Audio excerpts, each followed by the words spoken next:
গুপ্তযুগ থেকে মুসলমান রাজত্ব পর্যন্ত প্রায় ৬০০ বছরেরও বেশি সময় ধরে বাংলার রাজধানী ছিল গৌড়। গৌড়ের গৌরব অস্তমিত, কীর্তির নিদর্শন সময়ের সাথে সাথে রূপান্তরিত পুরা কীর্তিতে। ফিরোজ মিনার, ২২ গজি প্রাচীর, স্তম্ভ, গৌরেশ্বরী, চারপাশে ছড়িয়ে ছিটিয়ে অজস্র পুরা কীর্তি। মাটির তলায় লুকিয়ে আছে আরো প্রত্নরত্ন, যা হয়তো থেকে যাবে সাধারণের চোখে আড়ালে। একসময় শিখরে উঠেছিল গৌড় সাম্রাজ্যের খ্যাতি।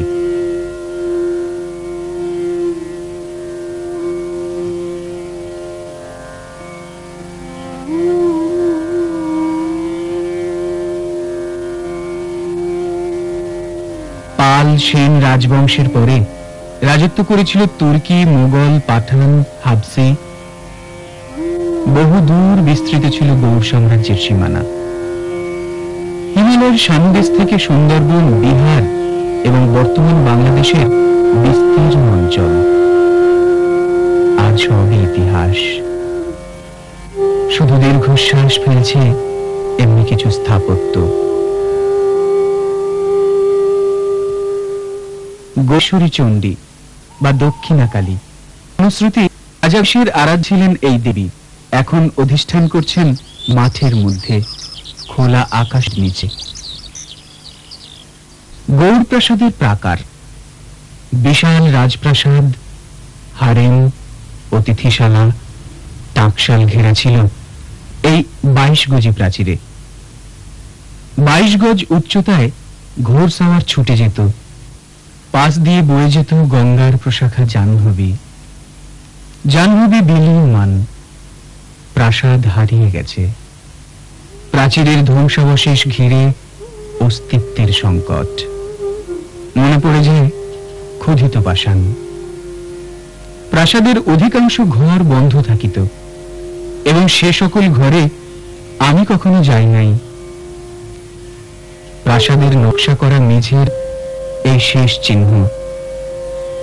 আর কিছুদিন পরে কেউ জানবে না কোথায় ছিল প্রাসাদ, কোথায় টাকশাল।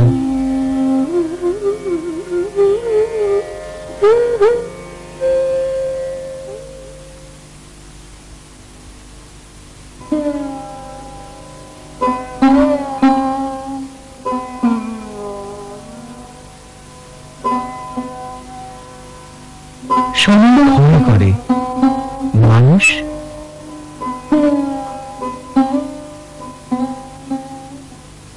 গত কয়েকশো বছরে বহু মূল্যবান রত্ন সামগ্রী পাওয়া গেছে এখানে, তার হদিশ পাওয়া যায় না। সবচেয়ে বেশি খোঁড়াখুঁড়ি এখানেই।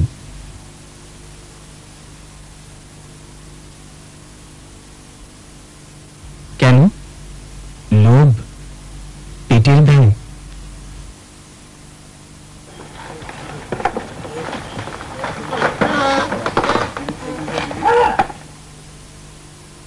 সরকারি নোটিশ।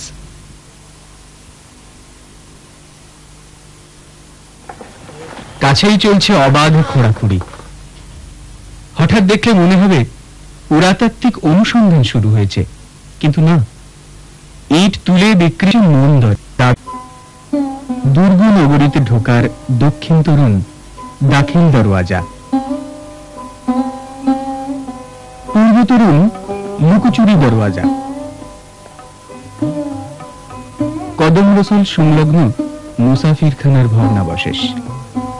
১৬শ শতাব্দীতে নাসরত শাহের আমলে তৈরি, হুসেন শাহের আমলে তৈরি গোপন পথ, গুমটি গেট,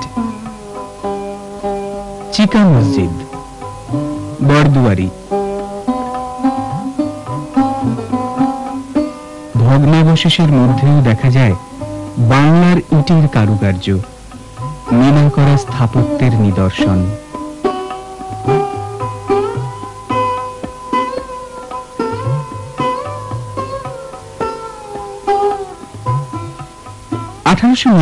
সাল ইংরেজ সরকার গৌড়ের স্থাপত্য ধ্বংসের উপর নিষেধাজ্ঞা জারি করেন।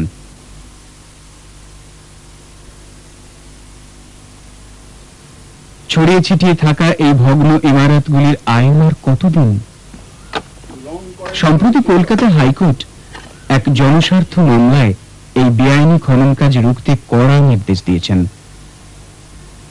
অথচ অবস্থার কোনো হেরফের ঘটেনি। ক্যাম্প তৈছে চুয়াই পুরনো ইটে। সরকার আছে, প্রশাসন আছে, নেই যত্ন, রক্ষণাবেক্ষণ। শহরে বয়ে গেছে মহানন্দা নদী।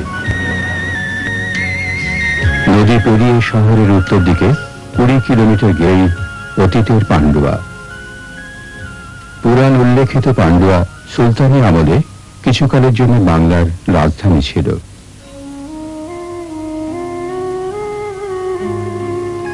সেলামি দরওয়াজা একদা বড়ি দরগায় প্রবেশ করার প্রধান ফটক। শোনা যায় জালালউদ্দিন তাবরিজি এখানে কোন উপবেশন করেন। জালালউদ্দিন তাবরিজির দরগা বর্তমানে 22 হাজারি বা বড়ি দরগা নামে পরিচিত। 16 শতাব্দীতে এটি নির্মাণ করেন সুলতান আলী মুবারক। পরবর্তীকালে অনেক সংস্কার হয়েছে। এর সঙ্গে জড়িয়ে আছে রাজা লক্ষণ সেনের স্মৃতি এবং বাংলা সাহিত্যের গ্রন্থ শেখ শুভদয়ার নাম। রাজা গণেশের পুত্র বা জালালউদ্দিনের সময়ে 100 টাকা ব্যয়ে নির্মিত 1 লাখি মসজিদ। জনশ্রুতি আছে এটি সমাধি ভবন। এখানে সুলতান জালালউদ্দিন এবং তার স্ত্রী ও পুত্রের সমাধি আছে।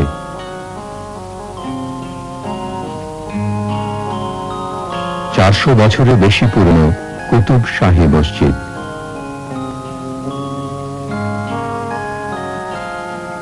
গৌড়ের বড় সোনা মসজিদের মতো দেখতে বলে এর অপর নাম ছোট সোনা মসজিদ।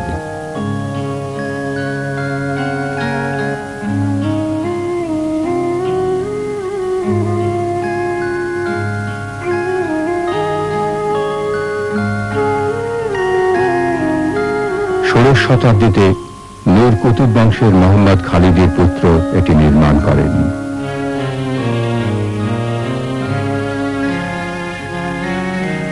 নূর কুতুব আলমের দরগার নাম ছোটি দরগা।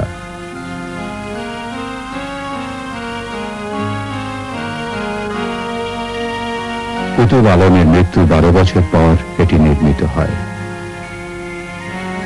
এখানে নূর কুতুব আলমের সমাধি আছে। পুরাণ ও ইতিহাস সমৃদ্ধ পান্ডুয়া আজ মুসলমানদের পবিত্র স্থান। নারায়ণ মসজিদ, সমাধি আর দরগার মধ্যে স্থাপত্যের বিশালত্বে পর্যটকদের কাছে পান্ডুয়ার প্রধান আকর্ষণ আদিনা মসজিদ।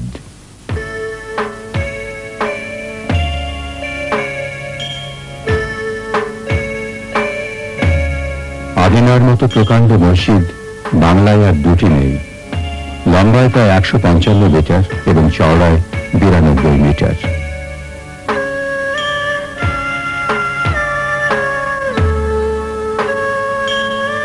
প্রায় 650 বছরের প্রাচীন আদিনা মসজিদ আনুমানিক 14 শতকের মধ্যভাগে সেকেন্দার শাহের রাজত্বকালে নির্মিত হয়।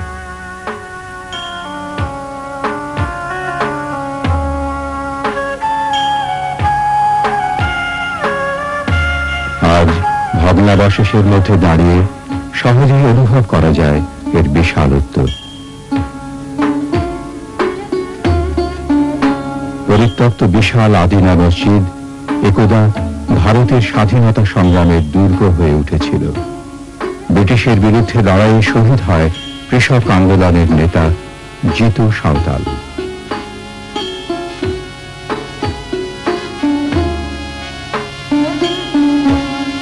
বিচিত্র গঠনশৈলী এবং অলঙ্করণ দর্শকদের চোখে আজও বিস্ময়।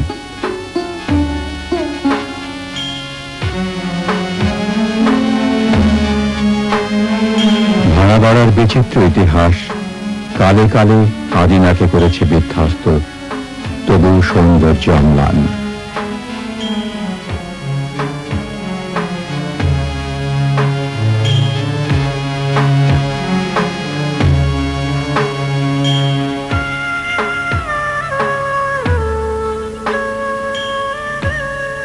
দুতলা বিশিষ্ট বাদশাহ কা তখ্ত আদিনার মূল আকর্ষণ।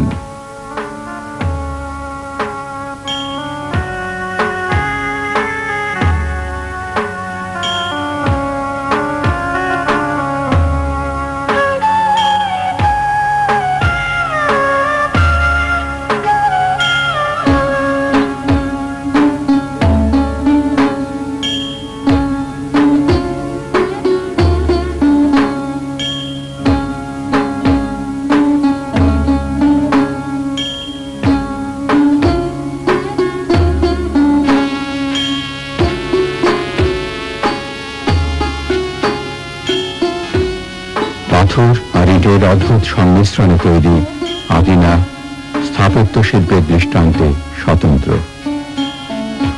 শুধু বিশালত্বে নয়, রেখায় ও অলঙ্করণের বৈচিত্র্যে এবং হিন্দু, মুসলমান, বৌদ্ধ ও জৈন শিল্প সংস্কৃতির সমন্বয়ে আদিনা অপূর্ব।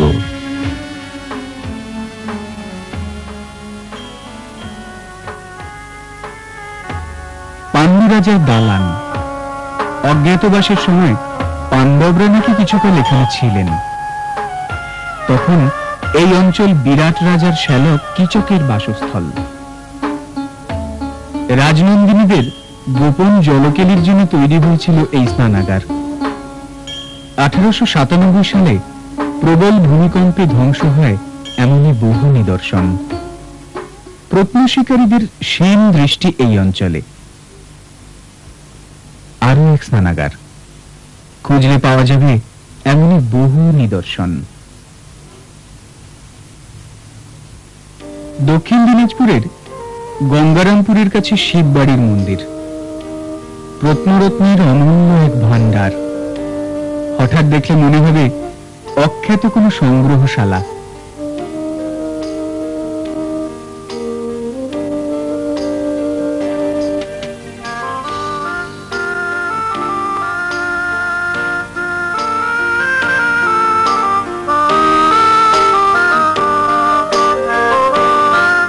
কত ধরনের মূর্তি, হিন্দু ও বৌদ্ধ যুগের অপূর্ব সব নিদর্শন প্রায় অরক্ষিত অবস্থায় পড়ে আছে।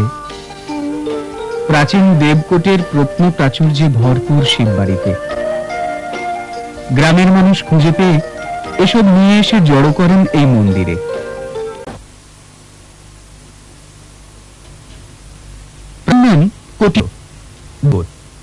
এখন বানগড় ছড়িয়ে আছে পালরাথকালের রাজধানী ভগ্নাবশেষ। রাজীবপুরে কুরপাড়, খ্রিস্টান আদিবাসীদের রাজীব। অপকারুকার্য খোদ এই লোপাতরের সাজ তাঁরা।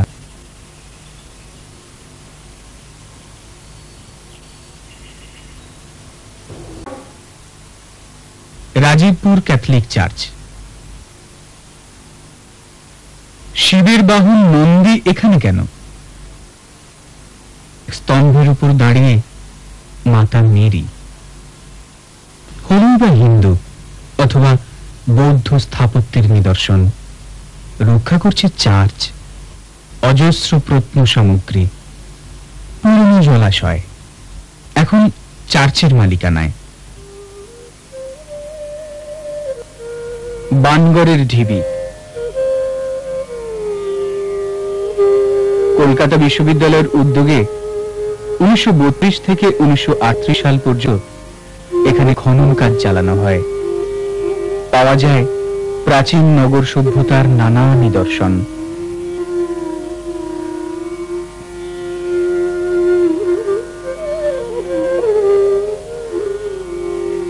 মৌর্য যুগ থেকে মুসলমান শাসনের নানা প্রত্ন সামগ্রী রাখা আছে কলকাতার আশুতোষ মিউজিয়ামে। বিশেষজ্ঞদের অভিমত, আবার খোঁড়া হোক বানগড়, রাজীবপুর, শিববাড়ি, নিশ্চিতভাবে পাওয়া যাবে প্রাচীন কোটি বর্ষের অজস্র প্রমাণ।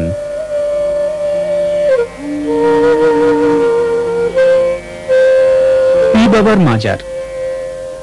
বিভিন্ন ধর্মের মানুষ এই মাজারে পুজো দেন।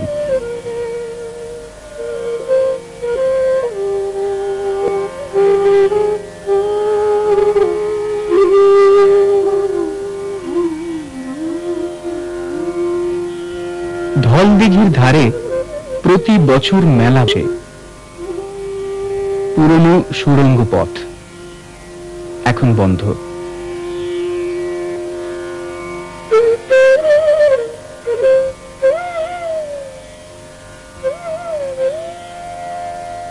এইসব পুরাকীর্তি আমাদের অতীত গৌরব। মাল জেলার পূর্ব দিকে বাংলাদেশে জগজীবনপুর, পশ্চিমবাংলার এখনো পর্যন্ত আবিষ্কৃত একমাত্র বৌদ্ধ বিহার। প্রায় 8 বছর ধরে চলছে প্রত্নতাত্ত্বিক অনুসন্ধান। নবম শতাব্দীতে চতুর্থ পাল রাজা মহেন্দ্র পালের আদেশে নির্মিত হয় এই মহাবিহার। খুঁড়ে পাওয়া সিঁড়ি, ভিক্ষুকক্ষ, প্রদক্ষিণ পথ, গর্ভগৃহ, বেদি, বুরুজ, প্রকোষ্ঠ তারই সাক্ষ্য বহন করে। পোড়ামাটির শিলমোহর, ফলক, পুঁতি যেমন পাওয়া গেছে, তেমনি পোড়ামাটির বহু মূর্তিও উঠে এসেছে।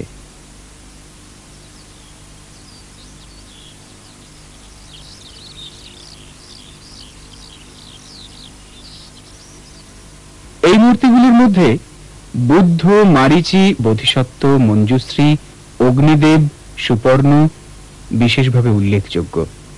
পুরাতাত্ত্বিকদের ধারণা, ঠিকমতো অনুসন্ধান চালালে হয়তো পাওয়া যাবে নালন্দার চেয়েও বড় বিহার এই জগজীবনপুরে। নন্দদিঘি তাম্রশাসনে উল্লেখ আছে, মহেন্দ্রপালের মহাসেনাপতি বজ্রদেব নন্দদীর্ঘিকা নামে একটি মহাবিহার নির্মাণ করেন। নগরে প্রান্তরে রাজচ্ছত্র ভেঙে পড়ে, শত শত সাম্রাজ্যের ভগ্নশেষ পরে। কালের স্রোত বেয়ে উঠে আসা এইসব পুরারত্নের অবক্ষয় রোধ করতে হবে, যেন দৃষ্টির সীমানা ছাড়িয়ে ইতিহাস আর কোনো দিন হারিয়ে না যায়।